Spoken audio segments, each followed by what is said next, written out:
सारिका तिवारी, शासकीय उत्कृष्ट उच्चतर माध्यमिक विद्यालय होशंगाबाद से।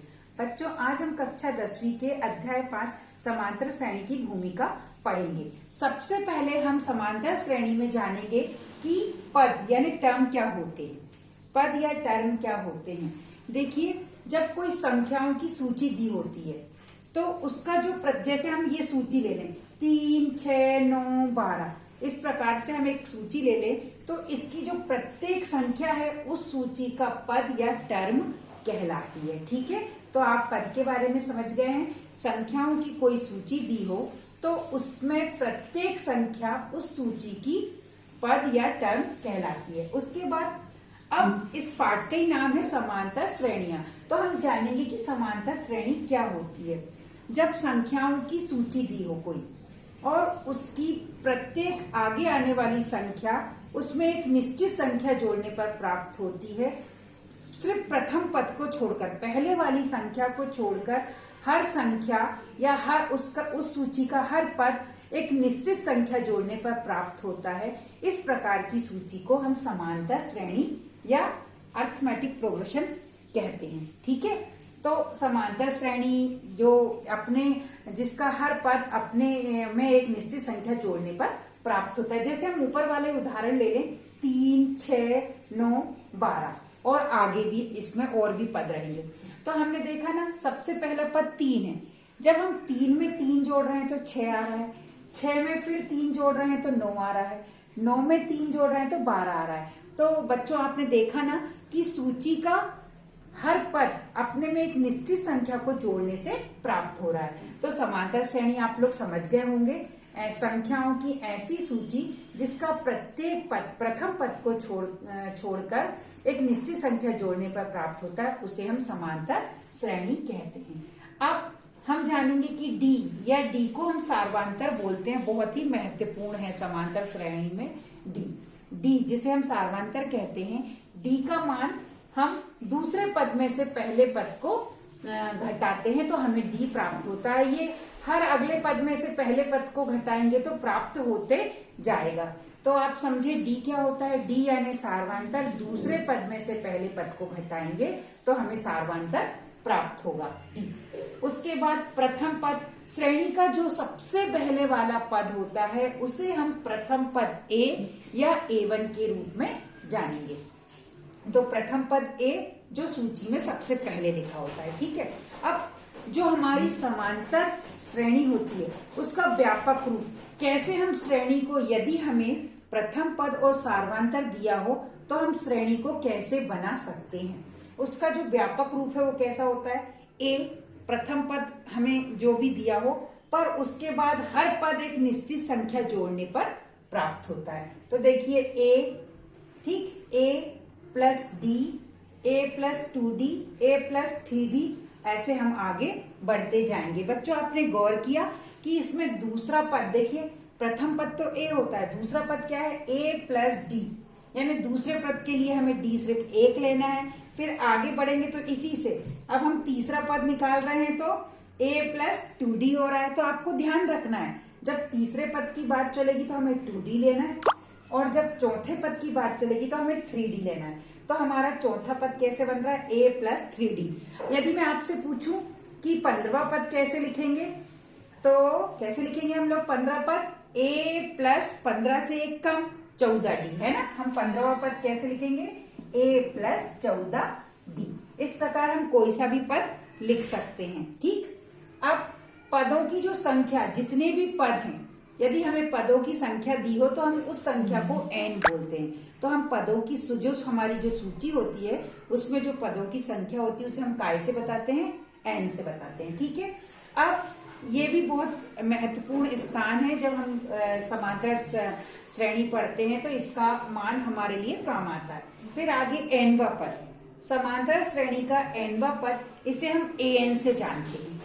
ठीक, इसे हम an से जानते हैं, या हमें लास्ट का जो पद दिया रहता है उसे भी हम an बोलते हैं। ठीक है, तो समांतर श्रेणी का nवां पद, इसका जो सूत्र है वो है an बराबर a plus n minus 1 into D. an का दूसरा नाम tn या l से भी इसे प्रदर्शित करते हैं। जो समांतर श्रेणी का nवां पद है उसे हम an से बताते हैं। an का सूत्र बहुत ही महत्वपूर्ण है, इसी से हमारे सारे सवाल हल होंगे। an बराबर a plus n minus 1 into D. देखा, इसमें 4 अज्ञात राशियां हैं, an, a, n और d। यदि किन्हीं भी 3 राशियों का मान हमें मालूम हो तो हम इस सूत्र की सहायता से चौथा मान ज्ञात कर सकते हैं। इसे हम an और tn या l से भी प्रदर्शित करते हैं। फिर सूची, यदि आपको सवाल आता है कि चेक करिए कि ये सूची AP यानी समांतर श्रेणी है या नहीं, तो चेक करने का सूत्र ऐसा है, हम दूसरे में से पहला पद घटाएं यानी D, फिर बराबर तीसरे में से दूसरा पद घटाएं तो जो आए, फिर आगे चौथे में से तीसरा घटाएं। इस प्रकार हम घटाएंगे और ये सारे मान बराबर आते हैं या D जो सार्वंतर है, इन सबको घटाने पर यदि हमें D सार्वंतर प्राप्त होता है तो हमारी दी गई श्रेणी समांतर श्रेणी है, नहीं तो नहीं। तो ये हम इस प्रकार चेक कर सकते हैं कि दी हुई श्रेणी समांतर श्रेणी है या नहीं।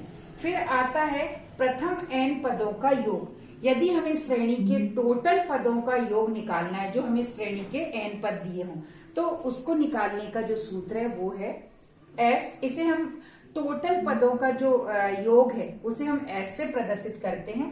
s का सूत्र है s बराबर n/2 कोष्टक 2a प्लस छोटा कोष्टक n माइनस 1 इंटू डी।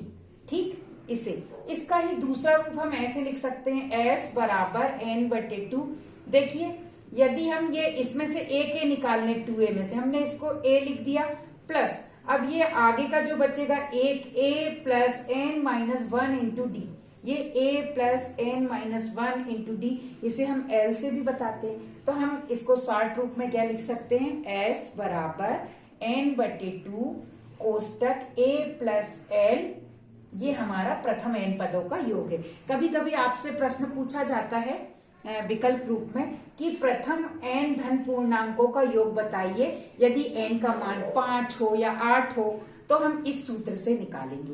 प्रथम n धन पूर्णांकों का योग निकालना यानी Sn बराबर कौन सा सूत्र लगेगा, n कोष्टक n प्लस 1/2 या n कोष्टक n धन 1/2। इस सूत्र के द्वारा हम प्रथम धन पूर्णांकों का योग निकाल सकते हैं। यदि हम ये भूमिका पढ़े बच्चों तो आप 5.1 पूरा कर सकते हैं। 5.1 में आपको जो पहला सवाल है उसमें आपको चेक करना है कि ये श्रेणी है या नहीं। जैसे उसमें बताया गया है कि प्रथम किलोमीटर के लिए किराया, पहले सवाल में बताया प्रथम किलोमीटर के लिए किराया 15 रुपए है, फिर हर किलोमीटर के लिए 8 रुपए बढ़ रहा है। तो देखिए, पहला तो हम 15, पहला पद कुछ भी हो सकता है 15, उसमें हर पद में आपको 8 जोड़ते जाएंगे तो एक निश्चित संख्या आ जाएगी। जब एक अंतर हमारा एक निश्चित संख्या प्राप्त होगी तो हम कह सकते हैं कि ये AP है।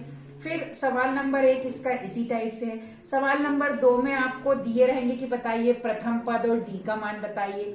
तो हम अब मैंने आपको बता चुकी हूँ कि कोई भी श्रेणी दी हो उसका जो सबसे पहले वाला पद है वो A कहलाता है, और D क्या होता है, हम दूसरे पद में से पहले पद को घटा ले तो D प्राप्त हो जाता है।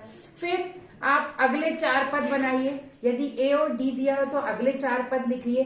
कैसे बताएंगे हम, इस सूत्र के द्वारा। देखिए, पहला पद A हो गया, दूसरा A plus D, A plus 2D, इसमें मान रखते जाइए, श्रेणी बन जाएगी। फिर अगला प्रश्न उसमें आपका दिया हुआ है कि चेक करिए कि ये श्रेणी है या नहीं। तो हम इस सूत्र के द्वारा चेक कर सकते हैं श्रेणी है या नहीं। हम दूसरे में से पहला घटा लें, तीसरे में से दूसरा घटा लें, चौथे में से तीसरा घटा लें, और ये सब मान 1 से आते हैं तो हम कह देंगे कि ये श्रेणी है। यदि ये 1 से नहीं आते तो ये श्रेणी नहीं है। फिर जो चौथा क्वेश्चन है उसमें पूछा गया कि अगले 4 पद लिखिए, तो हम चेक कर लेंगे कि श्रेणी है। उसके बाद 4 पद बनाने के लिए हम, जैसे हमें 5वां पद बनाना है तो हम कैसा सूत्र लगाएंगे, A प्लस 4D, है ना। हमें 10वां पद बताना है तो A प्लस 9D। इस प्रकार हम कोई सा भी पद बना सकते हैं। तो मैंने जो आपको भूमिका समझाई है इसकी सहायता से आप 5.1 बिल्कुल आसानी से हल कर सकते हैं। मैं अपने अगले वीडियो में आपको 5.2 के सवाल समझाऊंगी। बाय बाय बच्चों।